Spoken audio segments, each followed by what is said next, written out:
Gracious God, your Son went up on a mountain and taught the disciples. To this day, we continue to be challenged by his words. Help us to reflect deeply on his teachings and to build our house on rock and not on sand. Amen.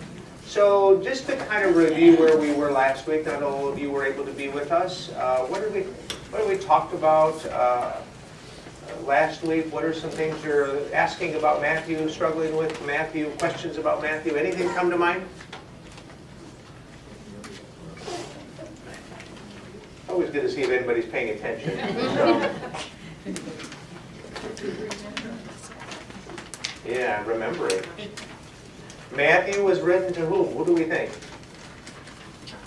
Christian Jews. Christian Jews, Jewish Christians, probably living in Antioch. And they had a major struggle going on. How do they continue to be faithful Jews in a world that's changing? In a world that's changing, especially with so many Gentiles that were showing up, right? How do we continue to be faithful and figure that out? Pat, I bet you could probably find a place up here. Come on up.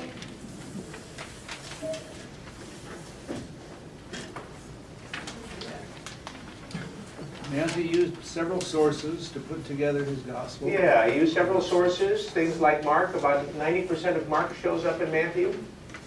Maybe some special things related to Matthew show up in Matthew. Maybe the Q sayings source. We're not sure about that. That's a hypothetical source, but there's some sayings that show up in places that seem like they're borrowing from some tradition somewhere, some oral tradition. Yeah. Well, that's enough for now. Keep writing your notes down.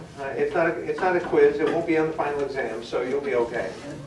We're going to talk about, like we said, the Sermon on the Mount today, and we'll start with the Beatitudes. I think it would be nice if we read this out loud. We won't read all the passages out loud, but this is very familiar. And let's read chapter 5 out loud.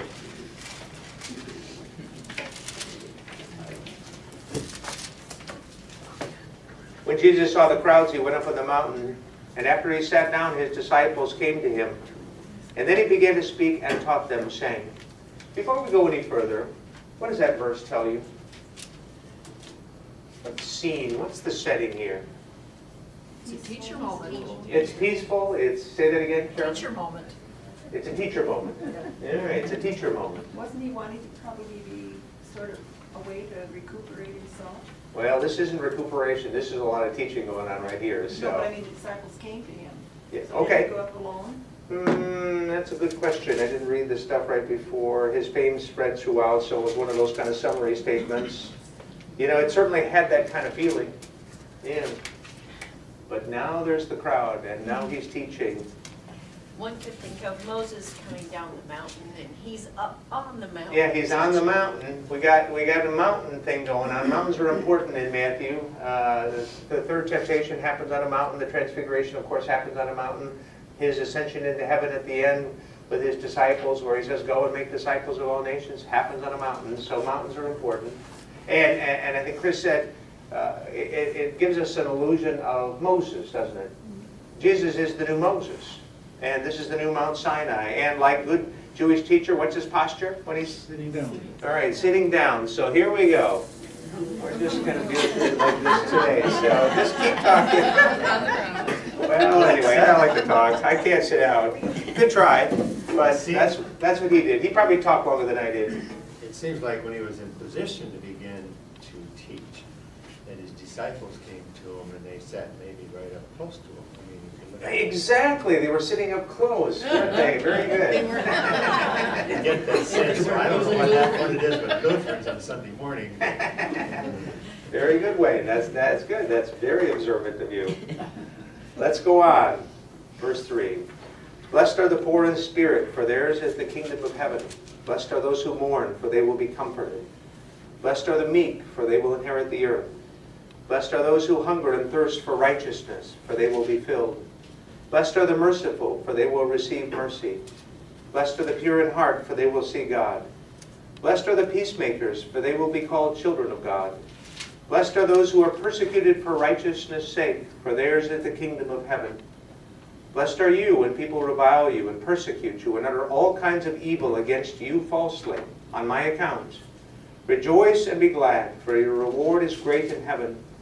For in the same way they persecuted the prophets who were before you. All right, what does it mean to be blessed or blessed? Special. Say that again. Special. Special. Find favor with God. Find favor with God. Attitude of gratitude. An attitude of gratitude. You've heard that someplace, haven't you? An attitude of gratitude. Okay. Other thing. My footnote says be happy. It's happy or Happy. satisfied. Happy, satisfied. Yeah. Joyful. Sometimes I think we think happiness is too close to a sin, so we call it joyful. But they kind of run together, I think. Works for me. Yeah. So all of those things are kind of mixed in with being blessed by God. Radical words. How do these Beatitudes seem to turn the world's values upside down? Humanity blesses the opposite.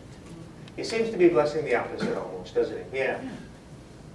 We as people think the wealthy are higher than the poor, and it's on and on. Yeah, we are fascinated with the wealthy. We are fascinated with celebrities. Anybody here know who Bill Gates is? I thought so. Anybody here know who Roger Goodell is? Most of you do. How many of you don't know Roger Goodell?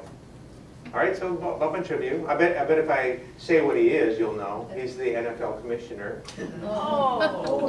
Yes, he is. Here's another one. This is a little harder, but how about Richard Sherman? Anybody know that name? Yeah, you know that name. If you don't know, he's the quarterback for the Seattle Seahawks, and he kind of had a meltdown on national TV. I think he's a very nice guy, really, but you see him at a bad moment, and you just get marked, don't you? He had a little meltdown. What's that? Supposedly very intelligent. Yeah. He's written a lot. He went to Stanford. Yeah, he went to Stanford. So, and I've heard him elsewhere, very articulate. But yeah, we know who Richard Sherman is now. Yeah. We know those kind of people. That's the kind of world, that's the kind of thing that gets our attention. Television, cameras get our attention, don't they? So, and here's all these values about all these people, the poor in spirit, the meek, the peacemakers, and they are blessed. I can't imagine that didn't sound anything but really kind of radical in the day when it was first heard. I can't imagine that people didn't sit up and notice, because I don't think Jesus is probably garnering much attention from the Bill Gates of the world. You know, he's probably talking to a lot of people that are poor in spirit or struggling in mighty ways. You know, I think, you know, you read between the lines, and these people are sitting in Matthew's congregation, and so I imagine they were sitting up and taking notice at this point and kind of wondering, what sense can this possibly mean? Blessed are you who mourn, for you will be comforted. Well, that kind of makes sense. Blessed are the meek, really, for they will inherit the earth. Would you spend a little bit of time at your table, make sure you know everybody, and share some Beatitudes that maybe have meaning for you, maybe a Beatitude or two that have meaning, and maybe ones that are more challenging. Okay, take a couple minutes to do that.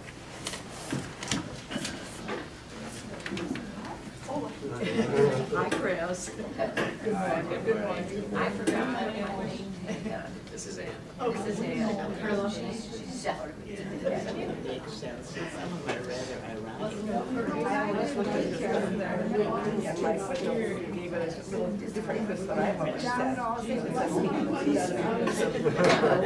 When I wear my transition. I mean, we all think with a different spin on it, but it's good. The key there is the last three words on my account.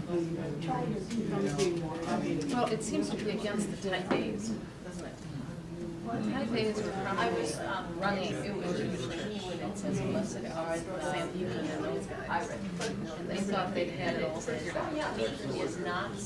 Yeah, like that. And so I think everyone is revelation. When we think of Christ as being a revelation. Other things going on. This is part of the revelation. First, and blessed are the poor in spirit. There's a note in my Bible that poverty stricken and spiritual things. Blessed are the poor in spirit. And You're not it seems to me when we You're read not- that, those are the upright people in our churches.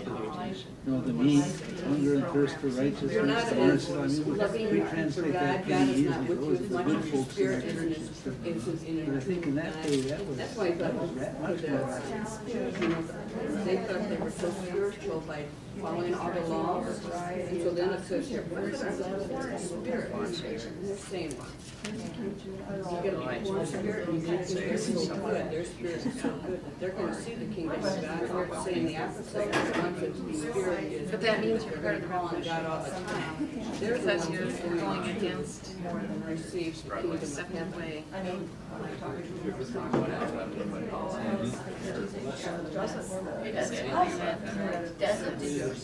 No, it says, talk to the bishop. It's hard to think though, especially when we're trying to be in It's a phrase, the weight of earth is on your shoulders. Maybe all kinds of reasons why. It's not so far away. Blessed are the poor in spirit. I like this, I mean, it's people committed to memory. One of the ones that means a lot to me, there's a thirst for righteousness. I think that is really where the social evil is going on in Job, you know, and people really do fight for what they believe in and try to make it better place. And it's always saying that it has to be. Hunger and thirst are real reaching out for that righteousness. And the irony of this might be where Matthew's Yes, but it is challenging. Do you remember in Canada? And there's more than two sides. It's not the earth, the making earth, it's the dirt. I always remember that a lot because I thought. It is not Jesus' account. And so I think that's the division between. Verse 10 is one that can be so easily misunderstood or claimed by the people down through the years who got persecuted for righteousness' sake, maybe for their own narrow views of faith, maybe, and felt persecuted. I mean, that's one that we have to think about in deep and profound ways, I guess.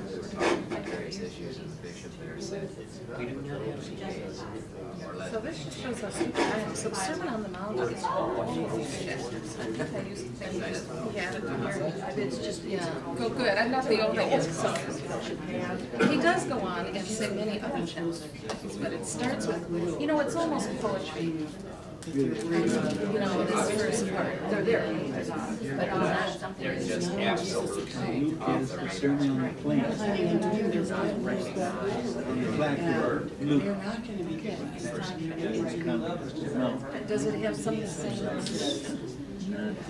They will be blessed when they take life. And retribution for what, you know, their husbands. When I was younger, I was makers, I always thought have that on the top title of every See, and see, there's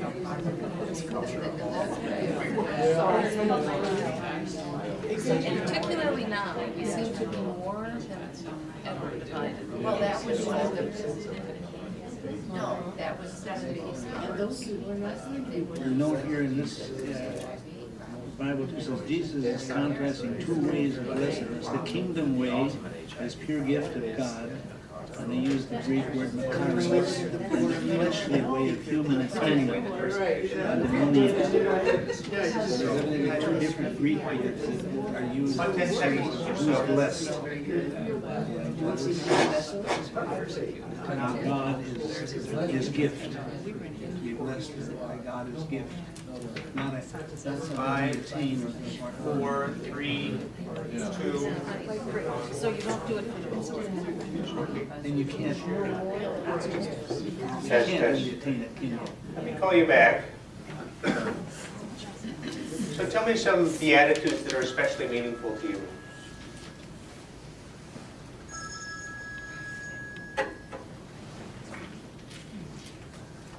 Well, I was speaking about the persecuted, Vern. The persecuted. Yes, that, as we sit here, there are those who are being persecuted, in particular like gay and lesbian friends around the world, particularly in Africa, and now with the Olympics in Russia, that has been brought to the forefront again in terms of how they're treated in Russia.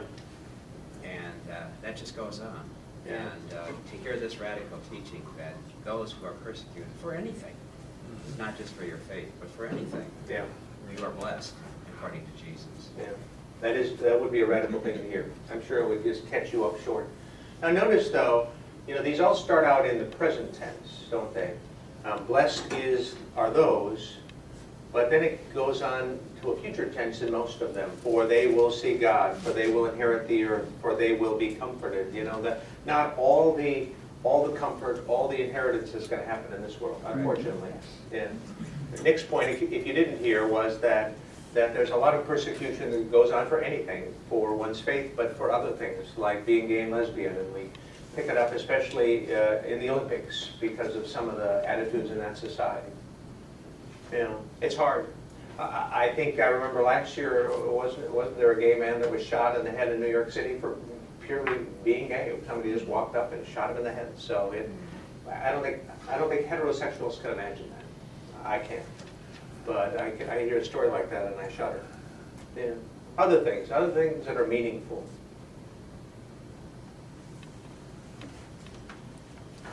The blessedness here is always gift of God and not something we can manufacture, claim, get to on our own. Yeah, that's a good point. It's pronounced on us, isn't it? And maybe it's promised. Pronounced for the present as they are with Jesus, but certainly promised for the future. Not something we earn or manufacture. Yeah. Any of those sound like you? Maybe you'd like to think that you could be that way? Merciful, a peacemaker, hungering for righteousness. Yeah, that'd be way too much to claim for a Scandinavian to claim that I am those things, but maybe you could aspire to those things. What do you think Matthew's community is?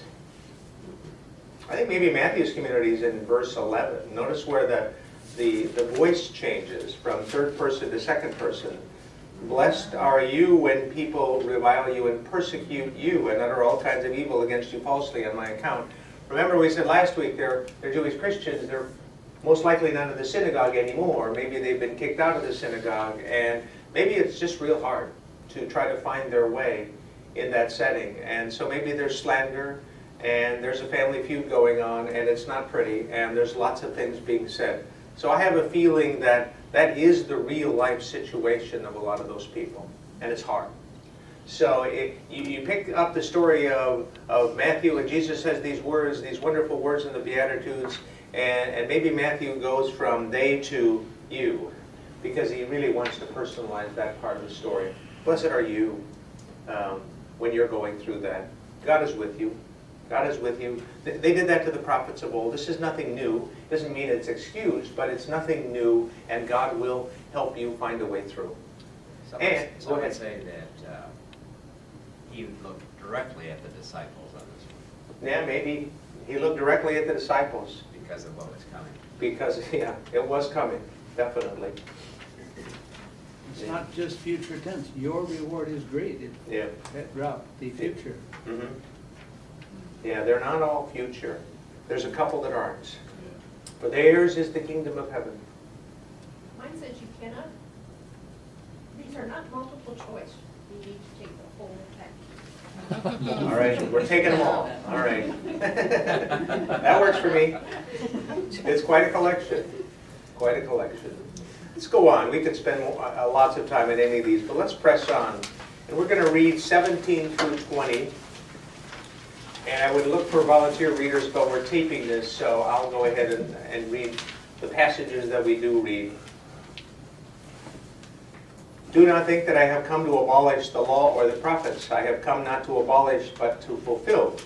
For truly I tell you, until heaven and earth pass away, not one letter, not one stroke of a letter will pass from the law until all is accomplished. Therefore, whoever breaks one of the least of these commandments and teaches others to do the same will be called least in the kingdom of heaven. But whoever does them and teaches them will be called great in the kingdom of heaven. For I tell you, unless your righteousness exceeds that of the scribes and Pharisees, you will never enter the kingdom of heaven. Anybody nervous here? I am. You know, this is why I like to be able to talk about these things in a group, because I think maybe the wisdom of the group helps us unpack some of these things. So, just off the top of your head, how do we understand this? How do we read this? You know, my question is, many scholars claim that Matthew wrote his gospel to a community of Jewish Christians, people who have been raised in the law of Moses as the embodiment of the will of God for human life. The law is good. In Judaism, the law was seen as a blessing, a good gift, a source of life. But now what about the Jewish law for Christians in general? Jewish Christians. What point has Matthew tried to make in this passage? What do you think? How do you read this, besides getting a little nervous?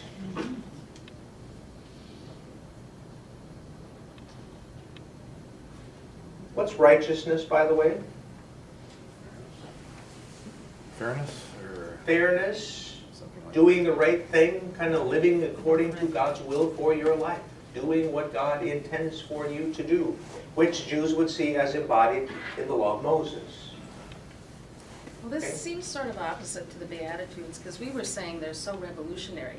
And here he says right afterwards, but I haven't come to change the laws. Yeah. I've come to enforce them and maybe to lift them to a higher level.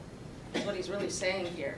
Is if Okay. you look through the laws and you see what the original inspiration for them is, it's a much bigger challenge than you thought it was, maybe. Yeah, it is.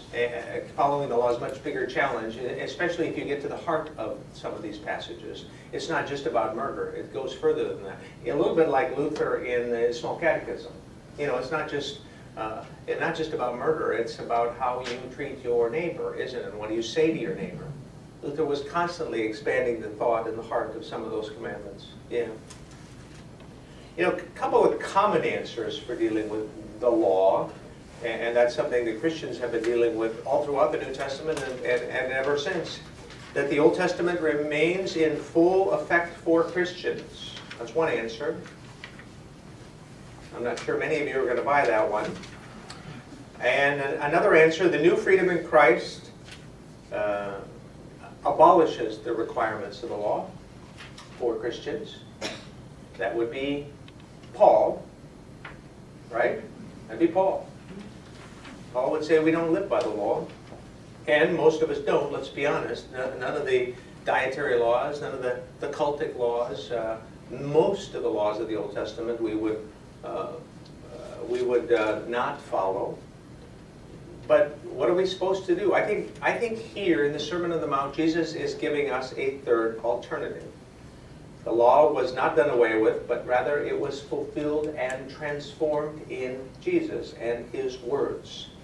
And I think every aspect of the law, as Matthew sees it, is coming true and seen and interpreted in Jesus. And so we pay attention to that. We take our cues from that as Christians.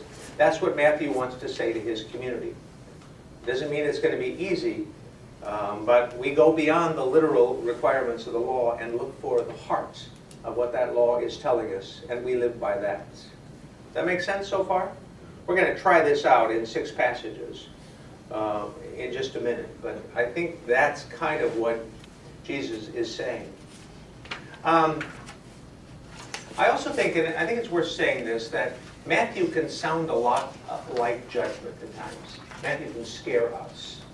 And I don't think we like that very much. But I think if you look upon it a little bit like a surgeon that's going in and trying to remove malignant cells.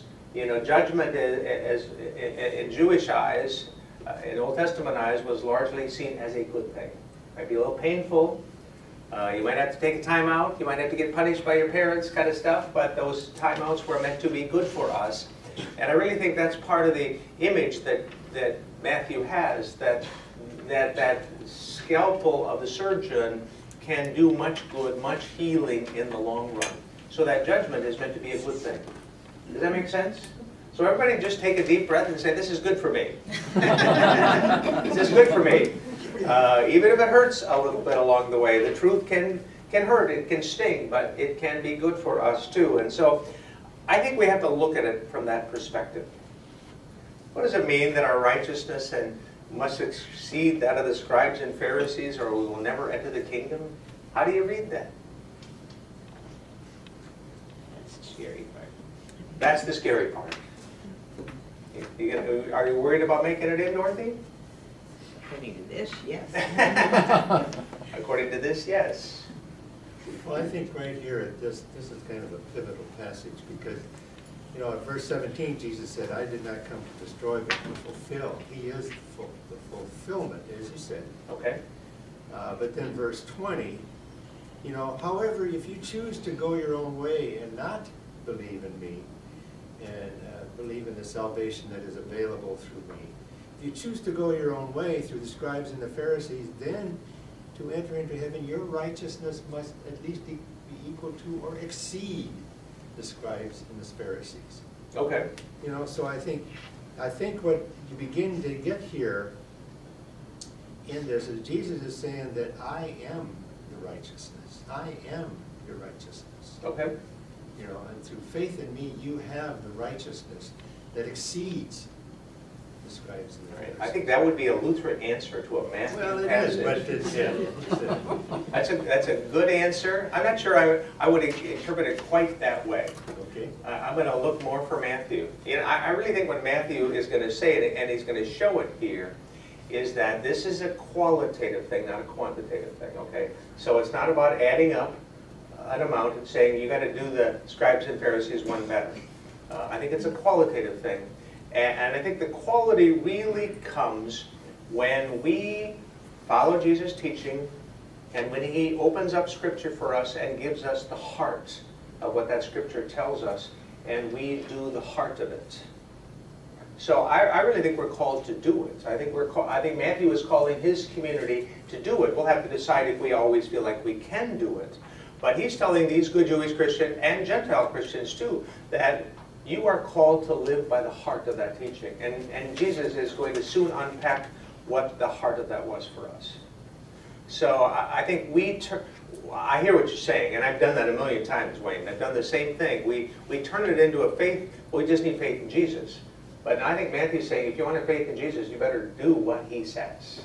So I don't want to lose that, because I think we'll lose Matthew, and I think we'll lose the edge of Matthew.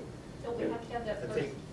What's that? Don't we have to have that first? Faith? Well, faith works, absolutely, anytime. Beginning and middle, yes. Wayne, what you were going to say? Well, you know, I think, you know, to kind of support or back this up, I think that, okay, what does it mean to have faith in Jesus? Well, you need guidelines. Mm-hmm. And there again, you're looking back at the laws, the Ten Commandments. Mm-hmm. You know, you're looking at the guidelines that you get from the Old Testament. So that's, I guess, that kind of supports that, but it's, my righteousness is dependent upon Jesus alone. Yeah. You know, Yeah. what does that mean to be righteous? You know, Yeah. how do I? Yeah. Good. Let's unpack this a little bit more now in this next section. Question number 4 kind of leads into it. Matthew claims that the deep intent of the law is still in force for the church. In 5:21 through 48, we are presented with 6 examples of ethical issues. These are 6 examples of greater righteousness, okay? The greater righteousness than the scribes and Pharisees. Jesus is giving us the heart of the law, which in turn is meant to lead to a new and greater righteousness. As you study this passage, see if you can summarize the heart of Jesus' teaching on the following topics. Now, this isn't going to be easy, but I'm sure you can do it. We've got 5 tables, so I'm just going to assign you various things, okay? I'll give you anger, okay? You take the passage on anger. What I want you to do is this. You can rehearse that passage. If you want to read it out loud again, you can. And then I want you to see if you can summarize the heart of it. It's easy enough to say, well, we know what the law says, but see if you can get to the heart of it behind the law and what Jesus is telling us that still be in effect for Christians in Matthew's day and our day. Does that make sense? All right. How about this table taking jealousy and strife? You can also refer to it as adultery. This table, how about if you take divorce and come up with a final word on that? We're going to skip oaths because we don't have enough tables. You take retaliation back there. And then you take love. You get the easy one over here. Love over here. Well, but then again, you're called to love your enemies. So not that easy. So I'm going to give you 3-4 minutes to work on this, 5 minutes, and see if you can get to the heart of that passage and what it might continue to say to us in the church.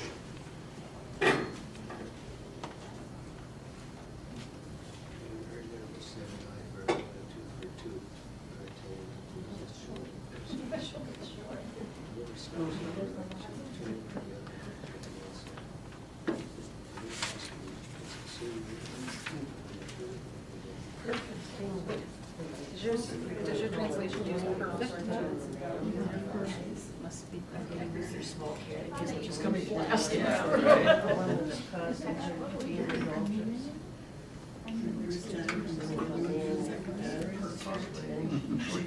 it wasn't put down. Sounds like a Danish trick. We need two shoes. And the private reconciliation instead of thinking that they have gender.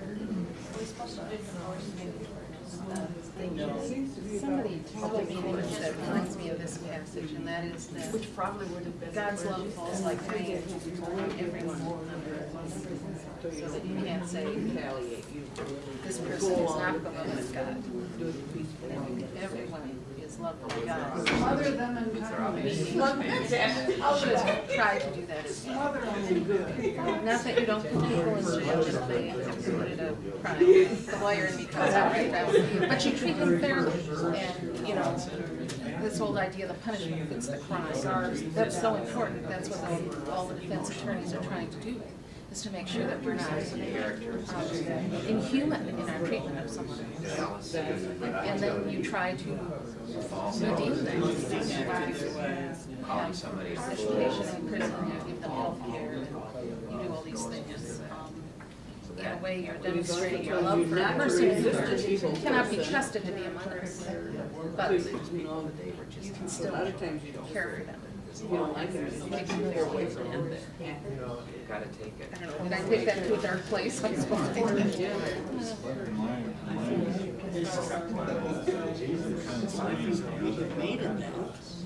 You are. Well, that's supposed to be, the sun rise on the evil, and sends rain on the just.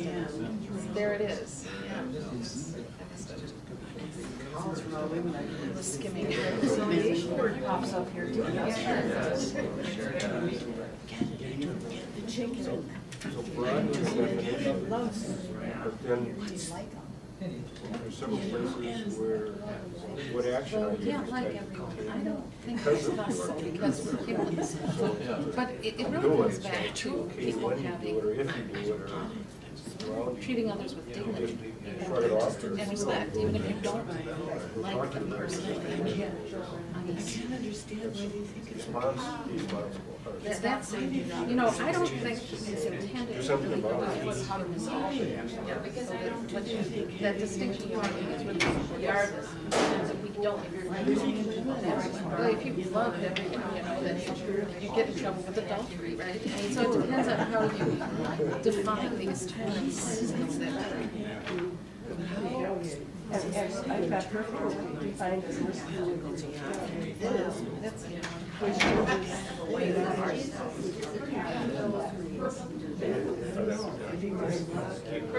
The point is, well, teaching is try to avoid it. Don't avoid it, what do you do about it? Next step.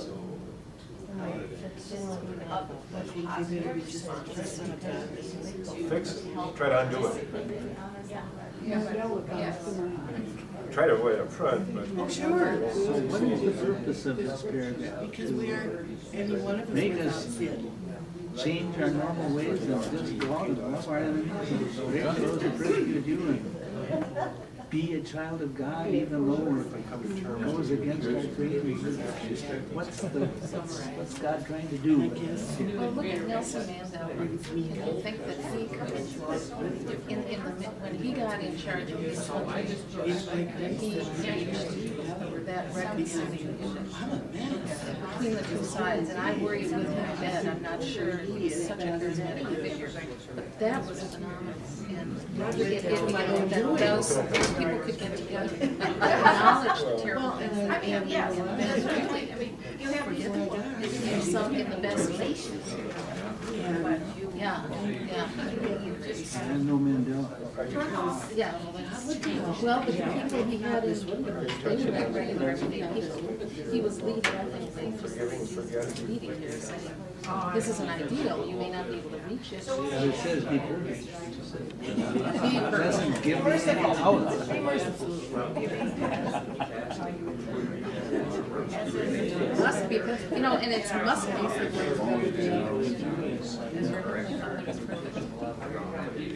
So that it becomes an impossibility. No kidding. You get to the heart of it? We're awfully close. All right, then. I don't know if we're there yet. Give us an hour. Pastors talk on this one. Yeah, I think that's where Martin Luther comes out, and that's what Luther. I'll give you about another 30, 40 seconds, so think fast. Ultimately, to the grace of God and the forgiveness of God, say, but that doesn't take away Matthew's call to be perfect. I mean, we still strive, but we never quite attain perfection. But I think you start by giving the other person innocent until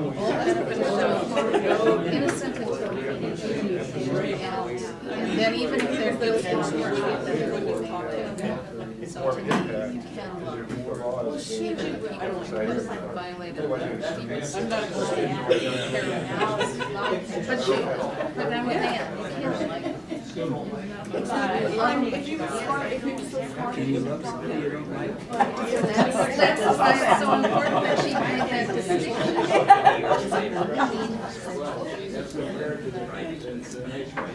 And to be perfect is to be merciful. And the thing is, It helps in the life, doesn't it? This is sort of like the needle, remember that it's going through the ice. And when they researched it, the needle was a very small plastic. So they All think right, it was 5, 4, 3, 2, 1.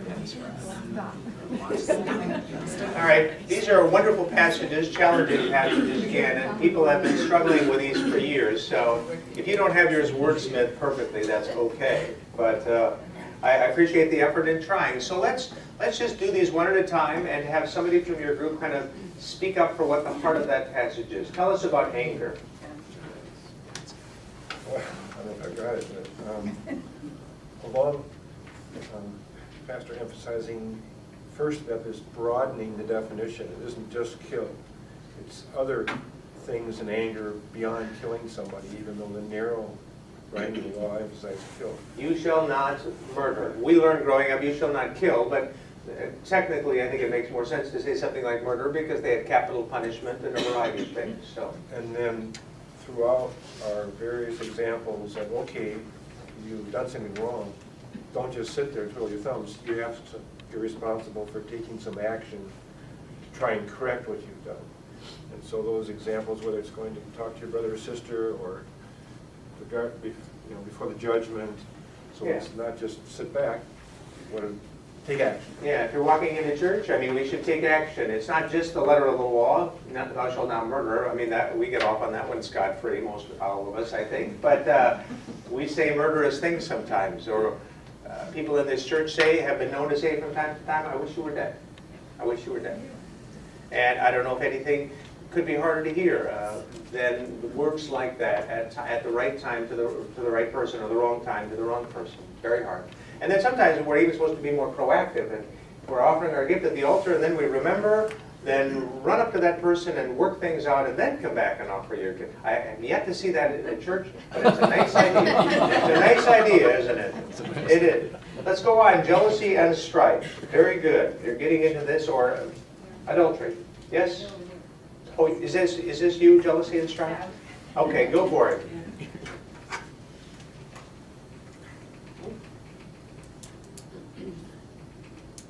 Looking at you.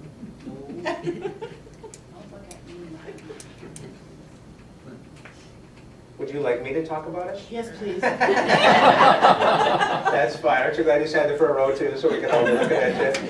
How many of you remember when Jimmy Carter did an interview? You remember that. Jimmy Carter did the interview and ended up in Playboy. I don't think he knew it was going into Playboy. And then he said what? He said what? I lusted after women in my heart. I committed adultery in my own heart. And he was roundly criticized and mocked for it. But I think most all of us that knew the Sermon on the Mount said, that's just Jesus. He's just following Jesus, isn't he? But the world didn't quite get that, didn't they? Didn't quite get that. Yeah. Jesus, I think, is using hyperbole here, isn't he? You know, he's telling us if our, if your eye causes you to sin, do what? Pluck it out. You know, he's using hyperbole, but he's basically saying that nothing should get in the way. Nothing, not even your eyes or your hands, should get in the way of being faithful to the teachings of Jesus and to the pursuit of the kingdom that he offers through those. So nothing should get in the way, including the lust that's in our own heart sometimes. Are you next? And are you the one, are you on divorce? Okay, what did you come up with? What's the heart of that?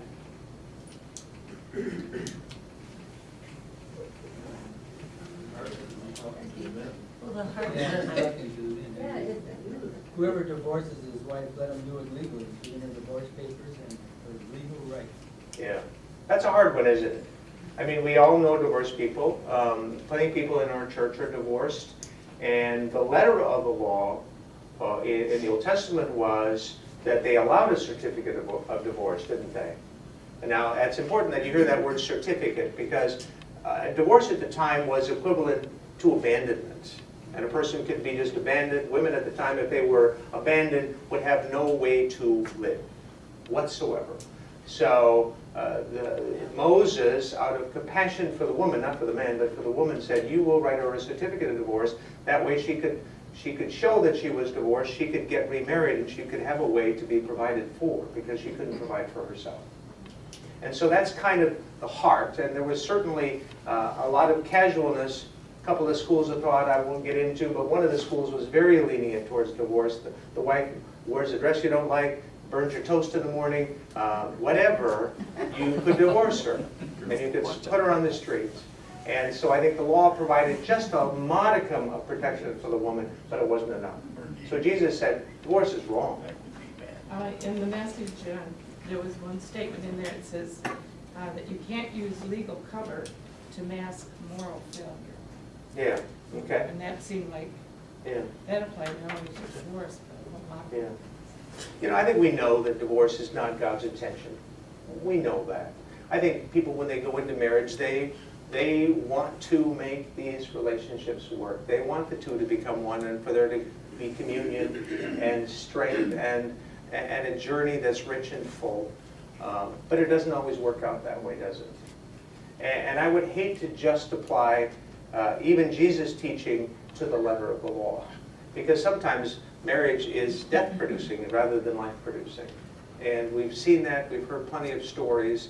So how we interpret this, even Jesus' interpretation of that law, the heart of that law, Jesus is protecting the woman, but I think at the same time we realize that any relationship is meant to be life-giving. And if it isn't sometimes, then there's results that happen, there are consequences that happen, and we as a church have to walk with people as we go through that.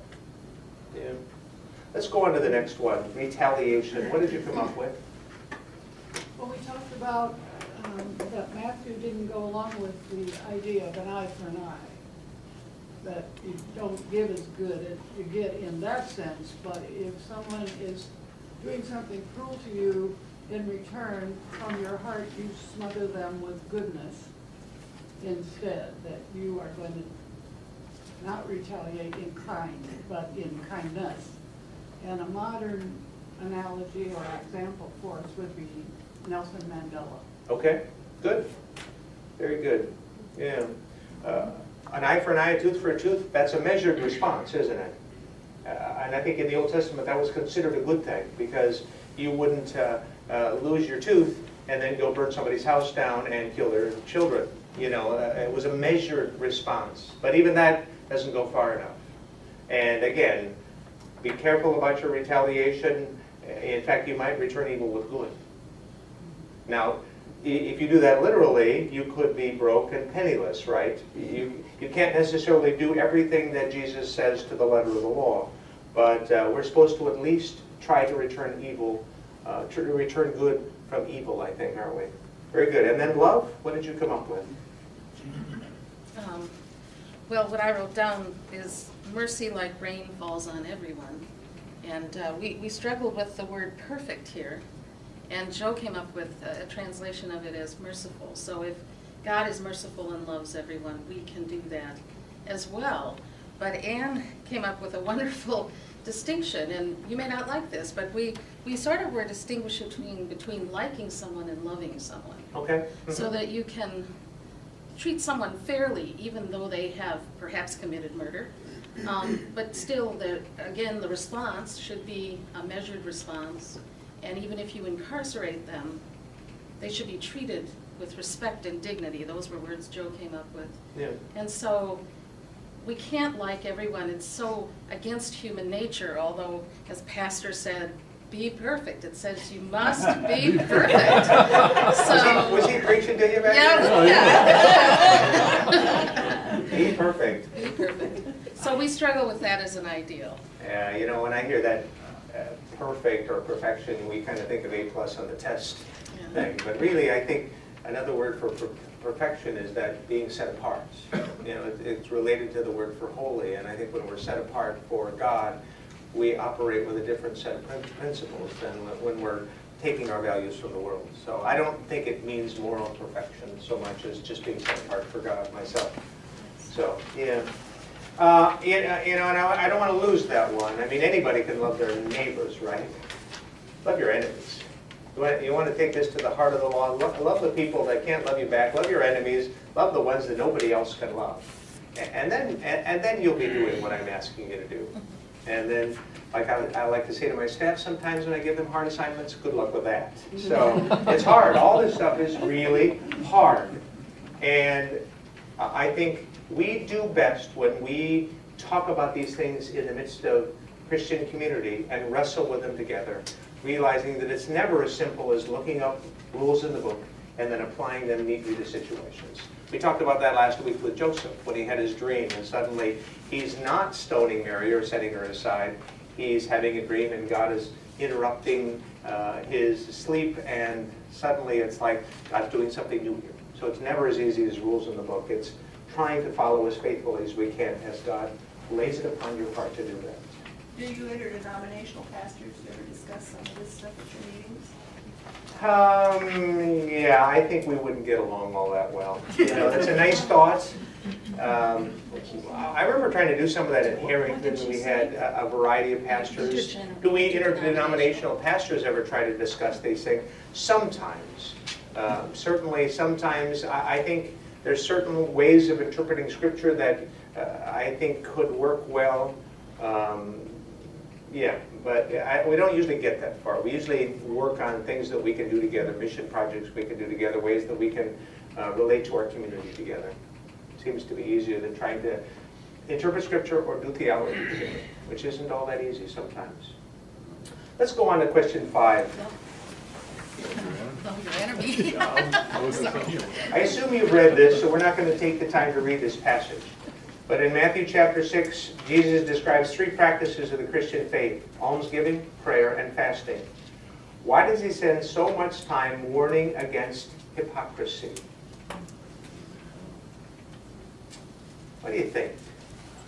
Have you read this? Yeah. So why does he spend so much time? Don't be like the hypocrites. I remember when I was growing up, we had something in my home congregation, Rosini Lutheran Church. It was called Layman's Prayer. And that was the beginning of everything. Before anything else happened, a layman would walk up. It was always a man. And now they have women, too. But the man would walk up with kind of a heavy heart. The more burdened his face looked, the better. But it's amazing how often those prayers turned into far more than normal prayers. Kind of my Norwegian piety, kind of this long and drawn out, Lord, I thank thee that we're not like everybody else out there kind of prayers. And I was always a little comfortable, even as a kid, saying, I think we're straying a little bit here. I think we were heaping up empty phrases and kind of making a show of ourselves. Yeah. Well, it does seem, though, that this passage is so contradictory to the passage over here in 5:13. Let your light shine. Yeah. Yeah, absolutely. Yeah. So let's talk a little bit about that. That's a very good point, Sonia. You know, here you're supposed to let your light shine, put it out there for all to see, and here, don't let your left hand know what your right hand's doing. Yeah. So what's the difference? What are we talking about there? Why are these different? One is God-centered, the other is personal. Well, I think that's certainly part of it. One is part of our witness to God, and it's God-centered. You know, we're meant to tell the story. We're meant to share the good news of Jesus. That's a public thing. Even if you are Lutherans, that's a public thing. But I think these are more interdisciplined. These are more interdisciplined. This is God and me. And, you know, if I'm fasting, I used to fast quite a bit in college. I can tell you that now. The statute of limitations is over. And so I'm not bragging. But I used to fast quite a bit in college on Wednesdays typically. And I tried not to walk around with a sad look on my face, so that everybody would say, what do you do? I'm fasting today. I'm a good Christian. You know, we can do so many things in our life to get attention, can't we? I help the poor people today, and I want you all to know that. You know, we can all do some of that, can't we? Jane, were you going to say something? Oh, well, I was just going to say that don't you have the image that there were people in the congregation who really broadcast what they were giving and, you know, this kind of thing. And we do try to do that in a very anonymous way here, but, you know, we started with those steps. I was on, somehow they had me present it, you know. Here we were going to tell everyone how many people are giving this, that, and the other. But if you do it anonymously, we're not violating any of the rules, and I understand that, and maybe you needed that, but you just get the feeling they had a whole bunch of people going around really broadcasting what they were doing. Yeah, and let's be honest, these have been issues since the beginning of time. We like attention, we like to get noticed, we like credit for things, don't we? Yes. And we can go way too far on the other side, and then we think it means we can't let our light shine. We think we can't let anybody know, or it could never serve any good purposes. So there's always a fine line, isn't there? We can't take any of this stuff too literally. I mean, Jesus is kind of playful here, really. You know, when he's saying some people put their money in, it's like they're blowing a trumpet. It's like they're blowing a trumpet. Here I am, this is what I'm giving. So Jesus is kind of being playful here. And then what does he say you should do? You should be so forgetful, so anonymous that your left hand doesn't even know what your right hand is doing. I mean, that's Jesus being fun. We take this so seriously, but I think Jesus is having a lot of fun with us here. Don't even keep track. Just give. Because you're giving on a checkbook, on an account that is unlimited. You don't have to reconcile this at the end of the day. This is unlimited, and that's God's mercy and grace on your behalf. So just give that way. Like there's no end in sight to all this stuff. Kind of fits with the widow's money. It kind of does, absolutely. Just lavishly give. Yeah, we know we have to pay the mortgage. We know we have medical bills to pay. But yeah, there's a part of us that just needs to give. Yeah. Question 6. And we won't read this passage either, but in Matthew 6:19 through 34, Jesus cautions us about the distractions of money. As you try to follow Jesus' teaching, how will you define true treasure? How would you define true treasure? Before we get into that question, let's just talk a little bit about what the world teaches us and what God says about wealth. Okay, no one can serve two masters, right? Or either he will love the one and hate the other, or love the one and despise the other, or however it goes. You cannot serve God and mammon. But we try sometimes, don't we? So what does wealth tell us, and what does God tell us? Just about life. What do you think? Throw some things out here. Wealth isn't lasting. Who says that? God does. Just checking. Wealth isn't lasting. All right. It's subject to thieves breaking in and stealing, isn't it? All right, what else? Never have enough. Never have enough. That would be Wealth. wealth. All right, just checking. Never have enough. There's no such word. Because you could always need a little bit more. Wealth isn't fulfilling. All right, so wealth isn't fulfilling. All right. What else? Wealth is status and material things. All right, it's status, material things. Buy me. Yep. Black Friday. I get so tired of those commercials. I mean, it's like that's all the press can talk about. Go out, spend money. That's the only answer to your life's problems. Yeah, Black Friday. Help the economy. Better have it on Thursday while we're at it, right? Because we can't get along without that. What else? What does wealth tell us? What does God tell us? Depends on how you spend your wealth. All right, so that's a God thing. All right, so how we spend it. Yeah. How about this? What does God tell us? Do not worry about your life. Can't take it with you. Do not worry about your life. Every time I hear those words, I think, oh yeah, that's right. I forget that all the time. I can hear that every morning. Don't worry about your life. You can't take it with you. That's a God thing? Can't take it with you. No, it's a good expression that my family had anyway. Can't take it with you, all right? Rick? You had how you spend it, how about how you accumulate it? How you accumulate it, absolutely. Yeah. What else? The more you have, the more you want, and yet God is enough. The more you have, the more you want, yet God is enough. That sounds like both sides. The more you have, the more you want, yet God is enough. All right, good, good. Which messages do we tend to hear the most in our culture? The wealth side or God's side? The wealth. I just think this is pervasive. It's every day. It's all the time. With the commercials and ads and lifestyles and cars that drive by. Yes, John? It's in your left column, but an aspect I hadn't really thought of. Public radio recently was a program talking about how the accumulation of wealth can become an addiction. All right. And so, at least I hadn't thought of it that formally as similar to other addictions. I think anything can become an addiction almost. It can take control of our life. It really can. Yeah. Well, let's go on to that next question, or that question that I asked. As you try to follow Jesus' teaching, how would you define true treasure? What's true treasure?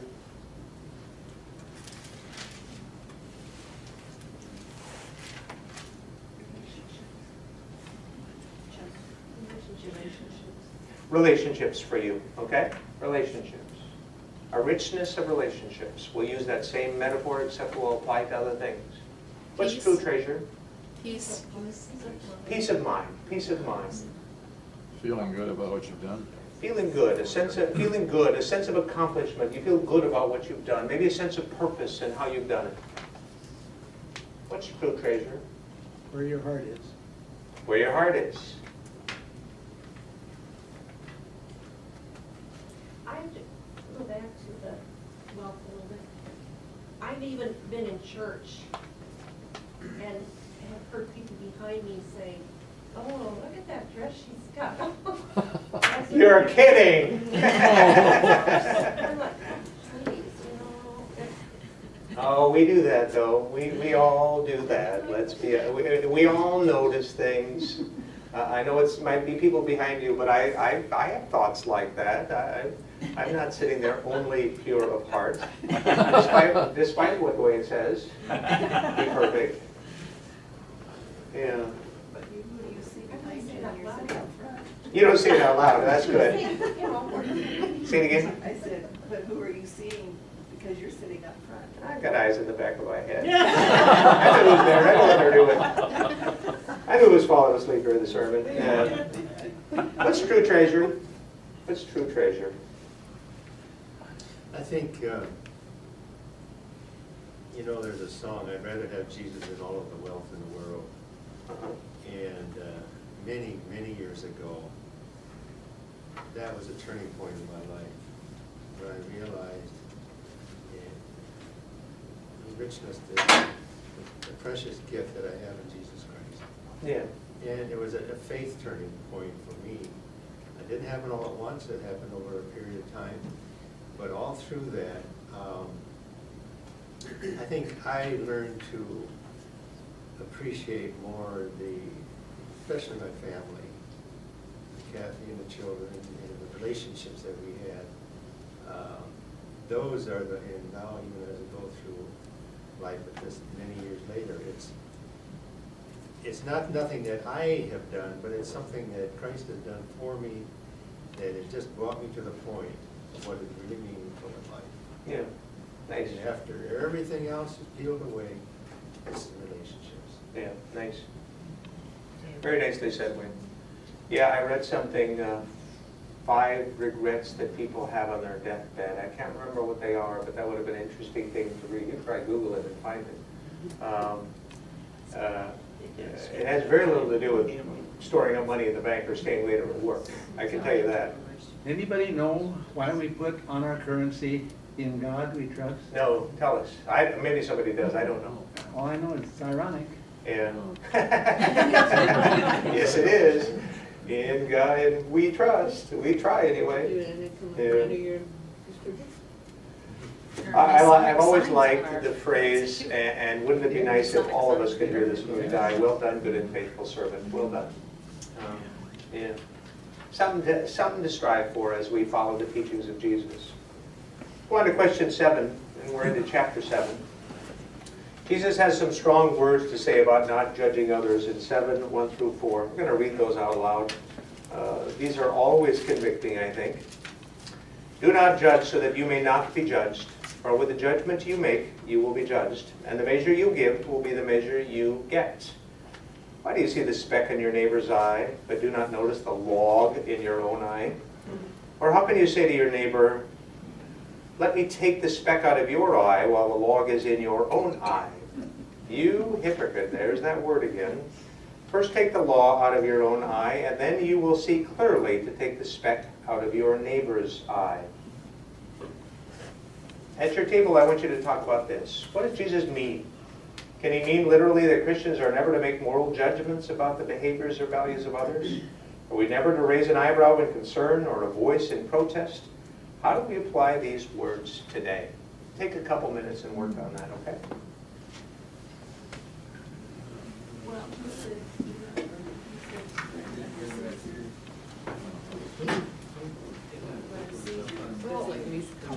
It popped into my head that God certainly communicates because if you don't say that your image is wrong and bring them forward, then we have a society of laws. So there's people like this way, so yeah, it's a really good thing. So I had a log in my eye and I was taking a step. Because I've done the same thing, but all of a sudden I noticed that with him. Right. But I probably wasn't even really mad at it, it's just that.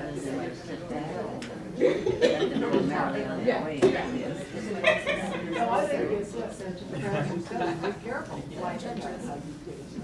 Yeah. Be careful about fixing others. Well, let's go back to Roger's question.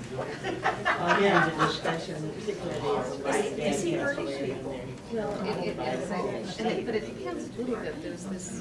There are the things you have to speak up about. You should not have murdered someone. And then there are so much that is just personal activities that maybe they're the ones that want to hurt. So a good example of this is the case. They're wrong, but Because Because you have to ask yourself, who's being injured by that activity? Okay, he's ahead of the so that's one where the rubber hits the road. That's this whole kerfuffle is. Well, families get torn apart. Exactly, it's kind of, they kind of use the same tactic, I mean, as far as People, there's no medical, there's no medical.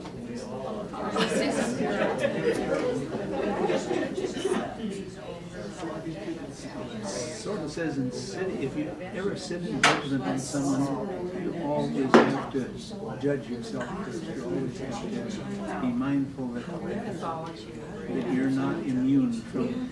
And isn't it true that you always see the weakness in somebody else as the weakness you have in your own life? I mean, that's the thing that you're most sensitive to, is your own failing. We always have good reasons for why we're doing something. Yeah.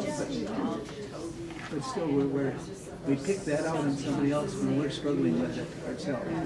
That's the thing that we jump on, I think. To recognize that. I guess I heard it behind me say, somebody said pause because it may not need to be said. Just to maintain their lives. It's okay. Yeah. Well, I'm glad to say, because that's what, when he said that, and all of us, yeah. I said things that I regret, maybe, yeah. So I want to jump to the court system, that when a judge puts on a report, they leave behind all their personal, they're supposed to, to leave behind all personal ideals. I was talking to Nancy Morse, I wrote a chapter about her book, and she talked about the minute she became a judge, she had to stop her membership in many organizations because she needed to be completely vanilla. So that we want our judges to be as impartial as possible. And I think say personal life, I need to be just as fair as a judge sitting on the bench. You'll have your head protected. How they live their lives when they're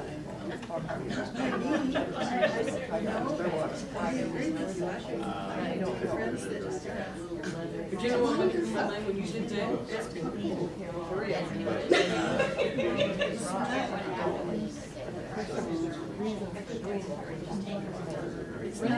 Actually, that's a very important point, that the context within which the act happens is significant. And if you have a jury, a lot of defense attorneys say, we need a jury in this case. You know, you may make the choice not to have a jury if you have a client who has committed a lot of crimes, because the jury immediately goes, well, they're probably the worst in the world, and the judge will be more fair for you. But if you have a person who has arrest, I was thinking of hot-blooded murders. We're having a wonderful world. The defense attorneys say you want a jury because they have the right. Okay, there's clarity. And you want to put all the facts forward. This is something very, very hard in a person's life. And the jury may be forgiving, and that's an acceptable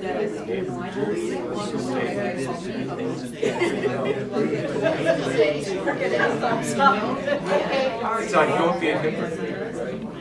Do it in a helpful manner. Not one where you're telling them So I'm not. picture over it. And you are really. About 20 seconds or so. Speak out. But we're very, in some ways, we're really shy to speak out in cases like that. It's hard to speak out. When you look at this one politically in our country, we are really quick politically to see the speck in our neighbor's eye. That would make a world of difference in Washington. That's right. And Rochester. Well, that's, he was so compassionate about Richard Sherman. And you know, you can imagine 5, 4, 3, 2, 1. you know, why he came out like that. Calling down his counter. Just a reminder, we're talking about the Sermon on the Mount, and the Sermon on the Mount is hard work. It's hard work. And Jesus has this way of just getting us and getting under our skin and challenging us in some profound ways, I think. And this is one of those passages, isn't it? It really is. So tell me what Jesus is saying here. What is he telling us? Do not judge, lest you be judged. You know, I have a problem with that.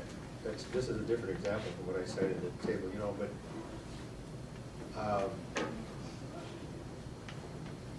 I have a very bad attitude towards drug dealers. Okay? I'm not fond of it myself. You know, I would just, I think they ought to throw the book at them. You know, Okay. they're destroying other people's lives. And a lot of those lives are young, naive lives. You know, kids are young people that are just trying to find their way in life. Yeah. And So for on the I just- tape, Pastor Wayne does not like drug dealers, okay? So just make sure that they know that. Keep going. I hate them. All right. Forgive me, Jesus, but Kathy just hit her husband in the back, so speaking strong language there. You hate in a biblical sense, right? That's one thing that really gets me worked up, is when they can find so many ways out of the system. Sure. And not be punished for what they're doing. Okay, and so you would say that you are making moral judgments about I am making a judgment. drug dealers? Yeah. Okay, so we're gonna have to unpack that. That's a helpful example. Other things, what is this passage getting at? Separation of, I think, some legal issues from. You think it's related to legal issues? Maybe? I think there's an element of that in there. Okay. Because he says in another place, you know, render unto Caesar, and we have laws under Caesar. Okay. For, you know, sending people to prison. It might, I'm not sure if I hear the legal issue specifically, but they certainly could be a part of it. You know, it could apply to any situation. What's Jesus saying when he says don't judge? Is he talking about drug dealers? Is he saying look at your own behavior first? Certainly. I think he's saying look at your own behavior first. Yeah. I think it's pretty easy to notice the dress somebody's wearing in church. Sometimes rather than taking a look at your own heart, sometimes. Yeah. Tom mentioned bullying, so now that's not something that doesn't invoke our legal code. Yeah. But well, actually, there probably are some you could invoke now, but somebody can bully at a level that would not reach, say, a legal problem. Don't you have a positive obligation to step in at that point? To step in? Absolutely. And so, you know, I think it's a challenge for us to know in our daily lives, when is somebody doing something that leads to chaos or harm? And, you know, and most of us, if you encounter a bully, do you really want to get into that? Right? Yeah. You know? Do we really So, want I to mean, step in, get in involved? some ways, making moral judgments, I think we're actually hesitant to speak to our neighbor and make that judgment really vocally. So, I mean, in some ways, it surprises me here, and it's easy for me to say, well, I'm not going to judge. I'm not going to say anything Yeah, negative. not gonna judge, not gonna judge. And that becomes an excuse almost to do nothing sometimes, to wash our hands of things. Your neighbor drinks too much and beats up his wife at night. You telling me you're not gonna have an opinion about that?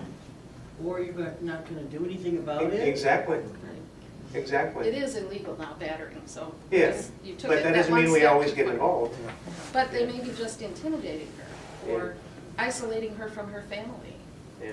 or the other way around. You know, this passage here feeds into our American psyche all too well. You know, it's not my business. It's not my business to get involved. That's their business. And I don't know, if you look at other places in Matthew, moral discernment is practiced. In chapter 18, you're going to go to a brother or a sister that has committed wrong, and you're going to try to work things out with them. So you better believe you're making moral discernment or moral judgments at that point. So what's Jesus getting at here? What do you think? I wonder if it isn't, don't judge, but how you judge. And what would be different about it? Well, you take the bully, is your answer to beat the bully up so he won't do it anymore? So how you respond, perhaps, How you maybe, respond. maybe? I think we have to go back to what Rick is saying, too. We're going to have instances where we are called to make moral judgments and have moral discernment going on. Matthew 18 is a good example of that. Sometimes a brother or sister has lost their way, and maybe we're supposed to say something. We as pastors have to do that on a fairly regular basis. So such and such, they're struggling with their marriage, or there's an alcohol issue there, or there's something else going on in their life. Do we approach them or not? Do we talk to them or not? And usually my advice would be, yes, we should. You know, almost always, I would rather get involved and try not to overstep our bounds in the process, but I'd rather get involved and care than not care, and to not do anything or say anything. Mark? Well, I've had times when I've been out and about, Yeah. and I've heard some pretty bad things come out of some mothers' mouths. Yeah. And I have stopped and looked at that parent, and an incident, I don't know, where Barlow's one time where a lady was being really, really mean to her middle, they were small kids. She was trying, I don't know what her problem was, I was going in the store, and she was very vile in her language. Yeah, yeah. And I stopped and looked at her, and she as much as said, I don't care what I say, and I said, I don't care what I say to them or something like that, and I just said, well, perhaps you should think about Yeah, it. yeah. And were you going against Jesus' words here? I would say no. You know, I think Jesus' point is this. Not that we should use, you shouldn't judge, or you shouldn't get involved, you shouldn't ever say anything. I don't think that's Jesus' point at all. I think his point is, before you do too much of that, you better spend a little time looking in the mirror. Exactly. Just spend maybe quite a bit of time looking in the mirror. You don't have to live there, but we need to spend some time. I don't think Christians always do this quite as much as we should. I think groups like AA sometimes do a better job. You know, where they plop down and they're sitting in a room and they say, hi, I'm John, I'm an alcoholic. And my life's kind of a mess, and if I didn't have the grace of God helping me, I'm not sure I'd be here today. I'm not sure I would be anything other than a mess. And I think that honesty, that transparency sometimes is refreshing, because I don't know if we Christians or people in the church always practice that quite as much as we should. Am I right? Yes. Yeah. You know, the example that Barb was just, if, rather than judging, if we would have turned around and said, can I help you with them? You know, Yeah. we don't always think that. And that's kind of the how that Dave is getting at. We don't always know how to respond. Yeah. But, you know, the more, I think the scolding and anger don't always work. Scolding, judging, anger, and we've all done that. We've all done plenty of that. I've done plenty of that. We couldn't have anger when we were growing up, but I had righteous indignation because that's what we learned was okay. So I've had plenty of that along the way.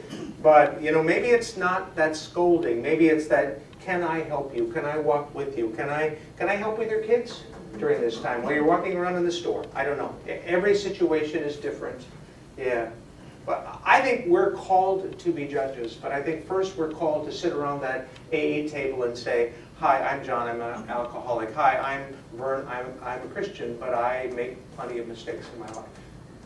I do. And I think once we've done that, then I think we've satisfied what Jesus is saying, and then we can go on to what I think John was pointing out here.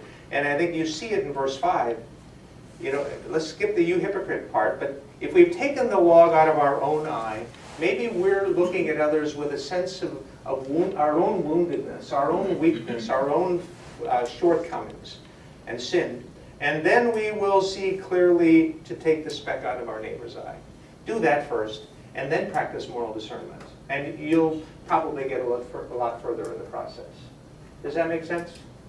So yes, I think you are called to practice moral discernment. But this is an invitation first to moral growth. You need to grow. You need to grow yourself and your understanding of the grace of God for yourself, and then practice that discernment for others and on behalf of others. Let's go on. Good stuff, I think. Interesting stuff. Question 8, what is Jesus telling us about prayer? in 7 through 11. Ask and it will be given to you. Search and you will find. Knock and the door will be open to you. For everyone who asks receives, and everyone who searches finds, and for everyone who knocks the door will be opened. Is there any among you who, if your child asks for bread, will give a stone? Or if the child asks for fish, will give a snake? If you then who are evil know how to give good gifts to your children, how much more will your Father in heaven give good gifts to those who ask him? What's Jesus telling us about prayer? God is listening. God's listening. God's like a really good parent that knows how to give us just the right Christmas present, right? God is listening. What else? God answers. That God answers. Are we listening sometimes? Not always. Are we listening sometimes? Not always. I'm sometimes talking a lot more than listening. What else? I don't know if this is true, but, I think if we wanted to separate, asking, sometimes we ask for lots of things. We ask for what we need or what we think we need. Asking is a part of our prayer life.